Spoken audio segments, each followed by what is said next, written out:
आज आपण मोबाईलमध्ये हजारो पुस्तकं साठवतो, क्लाउड, हार्ड डिस्क, AI वापरतो.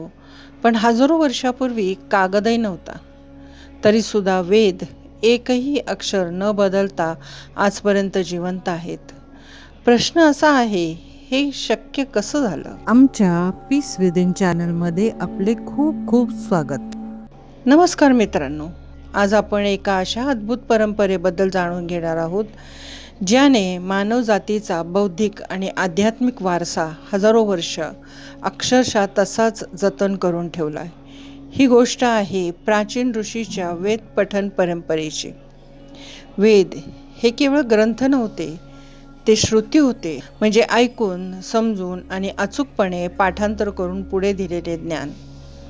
प्राचीन द्रष्टांना हे माहीत होतं की जर एकही स्वर, एकही उच्चार बदलला तर मंत्रांचा अर्थ आणि शक्ती दोन्ही बदलू शकतात. म्हणून त्यांनी विकसित केल्या अत्यंत शास्त्रीय आणि शिस्तबद्ध पठण पद्धती. सर्वात पहिली आणि मूलभूत पद्धत म्हणजे संहिता पाठ. यामध्ये मंत्र त्याच्या मूळ स्वरूपात स्वर, आरोह, अवरोह, उच्चार यासह अखंडपणे उच्चारला जातो. ही पद्धत म्हणजे मंत्राचा नैसर्गिक श्वास, जसा तो ऋषींनी ऐकला तसाच. यानंतर पदपाठ. यामध्ये प्रत्येक शब्द वेगळा, स्पष्ट आणि थांबून उच्चारला जातो.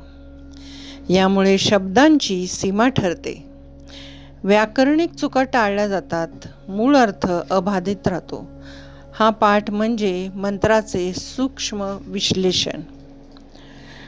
आता येते एक विलक्षण पद्धत, जटापाठ. यामध्ये दोन शब्द आधी सरळ, मग उलट आणि पुन्हा सरळ उच्चारले जातात. उदाहरणार्थ, शब्द एक, शब्द दोन, शब्द दोन, शब्द एक, शब्द एक, शब्द दोन आणि मग पुढे शब्द दोन, शब्द तीन.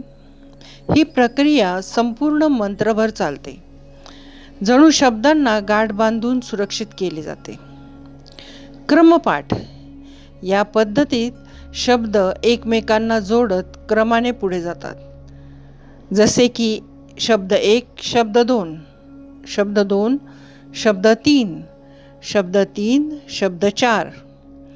यामुळे मंत्राचा प्रवाह आणि अचूक क्रम दोन्ही कायम राहतात. आणि आता सर्वात कठीण, सर्वात प्रभावी, घनपाठ. या पद्धतीत प्रत्येक शब्द 13 वेळा वेगवेगळ्या क्रमाने पुनरावृत्त केला जातो. सरळ, उलट, पुढे, मागे 3 शब्द, पुन्हा उलट. ही पद्धत म्हणजे मंत्रावर घातलेलं अभेद्य कवच. आजही धनपाठी विद्वान अत्यंत दुर्मिळ मानले जातात. या सर्व पद्धतींचा उद्देश एकच होता, एकही चूक न होता वेद पुढे पोचवणे. लिहिणं नव्हतं, रेकॉर्डिंग नव्हतं, तरीसुद्धा स्मरणशक्ती, शिस्त आणि तपश्चर्येच्या जोरावर वेद जिवंत राहिले. आणि इथे तो सर्वात दुःखद प्रश्न, इतकं अद्भुत ज्ञान, इतके प्रयत्न, हजारो वर्षांची तपश्चर्या, पण आज आपल्याकडे आधुनिक तंत्रज्ञान असूनही हे ज्ञान जाणणारे आणि समजून घेणारे खूपच मोजके लोक उरले आहेत. मित्रांनो, वेद हे केवळ धार्मिक ग्रंथ नाहीत, ते मानवजातीचा बौद्धिक आणि आध्यात्मिक वारसा आहेत. कदाचित आपण सर्व धनपाठ करू शकणार नाही, पण किमान या परंपरेचा आदर आणि जिज्ञासा जिवंत ठेवू शकतो. जर तुम्हाला हा विषय नवीन, अद्भुत आणि विचार करायला लावणारा वाटला असेल, व्हिडिओला नक्की लाईक आणि शेअर करा. अशाच भारतीय ज्ञान परंपरेवरील व्हिडिओसाठी चॅनलला सबस्क्राईब करा. धन्यवाद.